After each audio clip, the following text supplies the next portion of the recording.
గారు సార్ ఇక్కడ సుజిత్ గారు. హలో సార్ అది శ్యామ్ సిఎస్ లాంటి సీనియర్లతో వర్క్ చేశారు కదా. అవునండి. సో అవుట్పుట్ విషయంలో చాలా బాగుంది. అవుట్పుట్ మాకు చాలా బాగా నచ్చింది. సో అంత అవుట్పుట్ రావాలంటే యాజ్ ఎ డైరెక్టర్గా మీరు ఇన్పుట్ ఇస్తేనే వస్తుంది. సో ఇన్పుట్ విషయంలో ఎలాంటి ఇన్పుట్స్ ఇచ్చారు? ఇన్పుట్ అంటే కథ చెప్పానండి ఆయనకి. సో కథ చెప్పాను, కథలో ఆయన కూడా ఇన్వాల్వ్ అయ్యారు. సో కథ చెప్పంగానే ఆయన రియాక్ట్ అయిన విధానం కానీ అది మాకు ఒక ఆయన ఆయన రియాక్ట్ అయిన విధానమే మాకు ఒక మోటివేషన్ లాగా అనిపించింది.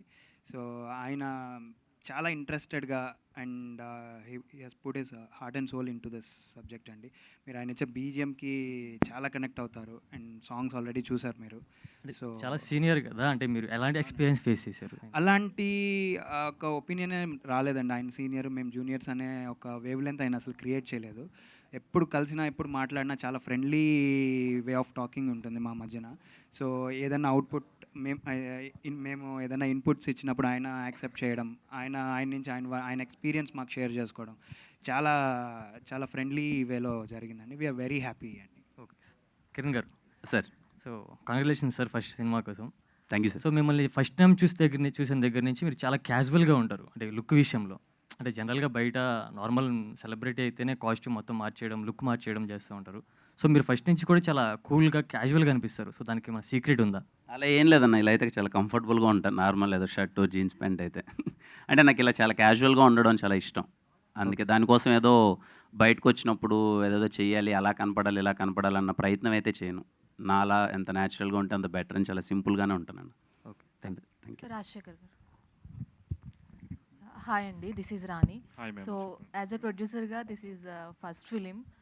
సో ఎలా అనిపిస్తుంది? కానీ అంటే ఒక హెవీ కాంపిటీషన్ మధ్య రిలీజ్ చేస్తున్నారు. So what is your feeling? Okay, first యాక్చువల్గా మా డాడీ ఉండదు ఈ పొజిషన్లో, కానీ ఆయన బిజీగా ఉండి నేను వచ్చా అంతే. సో అంతా ఒక 2 days తర్వాత ఆయన ఇన్వాల్వ్ అవుతారు. సో కాంపిటీషన్ అనేది అందరూ చెప్పినట్టుగానే, సో వంశీ గారు ఆయన అంత కాన్ఫిడెంట్గా ఉన్నప్పుడు ఇంకా మా కాన్ఫిడెన్స్ ఏముందని. సో అంతే. Thank you. Sujith and Sandeep గారు, ఇది స్టాండ్ అలోన్ ఫిలిమా లేదంటే సీక్వెల్ ఏమైనా ఉందా? Stand alone film. Stand alone అండి. ఓకే. సుజిత్ గారు, సో యాక్చువల్గా డైరెక్టర్స్ డ్యూయో ఉన్నప్పుడు ఒక సీన్ ఏదైనా చేసినప్పుడు ఒకరికి నచ్చుతుంది, ఒకరికి నచ్చదు. సో అలాంటప్పుడు ఎవరిని కన్విన్స్ చేశారు అండ్ ఎలా కన్విన్స్ అయ్యారు మీ ఇద్దరు? మాకు అంటే వర్క్ పరంగా ఎవరు ఏ రెస్పాన్సిబిలిటీస్ తీసుకోవాలని 100% క్లారిటీ ఉందండి. సో ఒక డైరెక్టర్ చేసే జాబ్లో ఐడియేషన్ కానివ్వండి, సీన్ డిజైన్ కానివ్వండి, షార్ట్ డివిజన్ కానివ్వండి, ఆర్టిస్ట్ పర్ఫార్మెన్సెస్ కానివ్వండి, I will take care of. And నేను చెప్పిన ఐడియాస్ని హౌ టు ఎగ్జిక్యూట్, దానికి ఎలాంటి ఇన్పుట్స్ కావాలి, ఆర్ట్ డిపార్ట్మెంట్ ఎలాంటి ఇన్పుట్స్ కావాలి, దాన్ని ఎలా ఎన్హాన్స్ చేయొచ్చు సీజీ పరంగా అండి, he strong in that. So he will take care of that part. So మాకు ఎప్పుడూ అలాంటి క్లాషెస్ లేదండి. We are on one note. Kiran గారు. యాక్చువల్గా మూవీ చేసేటప్పుడు ఒక బెస్ట్ మూమెంట్ అనేది ఉంటుంది, స్టోరీ సెలెక్షన్ టైంలో కానీ మూవీ చేసేటప్పుడు కానీ. సో అలాంటి మూమెంట్ కా మూవీలో మీకేంటి? మాకు జాతర సాంగ్ అండి.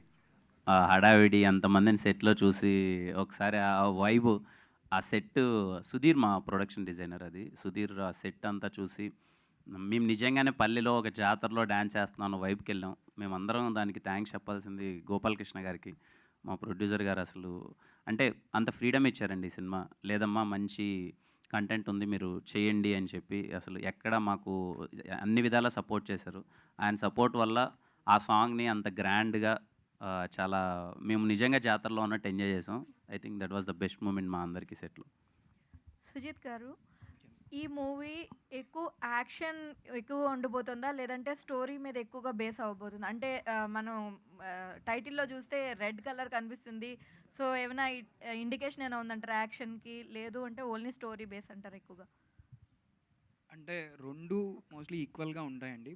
బట్ ఈ కథ వచ్చేసి డ్రామా మీద ఎక్కువ రన్ అవుతుంది. అంటే ఒక boy next door postman ఇలాంటి సిచ్యువేషన్స్లో ఇరుక్కుంటే అతను ఎలా రియాక్ట్ అవుతాడు, ఏ సిచ్యువేషన్స్లో అతనుకున్న ఫ్లాష్ బ్యాక్లో నుంచి ఎలా రియాక్ట్ అవుతాడన్న దాని మీదే స్టోరీ రన్ అవుతూ ఉంటుంది. సో ఆ ప్రాసెస్లో ఏంటంటే యాక్షన్ కూడా ఉంటుందండి. సో ఇట్స్ కంప్లీట్ అన్నీ అంటే ఆడియన్కి ఎక్సైట్ అయ్యే దగ్గర యాక్షన్ ఉంటుంది అండ్ డ్రామా ఉంటుంది. సో కామెడీ ఉంటుంది. So everything it's mix of everything. Kiran గారు, ఈ క్వశ్చన్ మీకు. First pan India movie, that ఇద్దరు డైరెక్టర్స్తో వర్క్ చేశారు. సో మీ ఎక్స్పీరియన్స్ ఏంటంటే రిస్క్ తీసుకున్నారని ఎప్పుడైనా అనిపించిందా, లేదు కరెక్ట్ చాయిస్ అనిపించిందా? నేను కథ విన్నప్పుడే డిసైడ్ అయిపోయానండి, వీళ్ళిద్దరూ చాలా బెస్ట్ సినిమా తీస్తారు and I'm very happy working with them.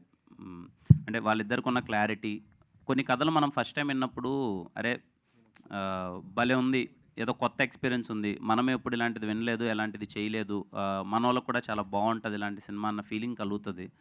ఇది ఈ కథ విన్నప్పుడు ఫస్ట్ టైం నాకు తెలుసండి, ఇది ఇంతవరకు అయితే మనం చూడలేదండి, కొత్త పాయింట్. ఇందాక మీరు ఒక క్వశ్చన్ అడిగినప్పుడు ఇది ఫైట్స్ ఎక్కువ కమర్షియల్ ఉంటుందా ఇది అని అంటే, కంప్లీట్లీ కంటెంట్ ఓరియంటెడ్ అండి. కంటెంట్ మీద వెళ్తూ మిక్స్ ఆఫ్ యాక్షన్ ఉంటుంది తప్ప ఓన్లీ యాక్షన్ ఇది కమర్షియల్ ఫిల్మ్ అలా అయితే అదైతే ఉండదు. ఖచ్చితంగా పాన్ ఇండియా అనే పదానికి కంటెంట్ బాగుంది కాబట్టి అందరూ చూస్తారని వచ్చిన నమ్మకంతో అందరికీ ప్రజెంట్ చేద్దామని తీసుకెళ్తున్నాం. కిరణ్ గారు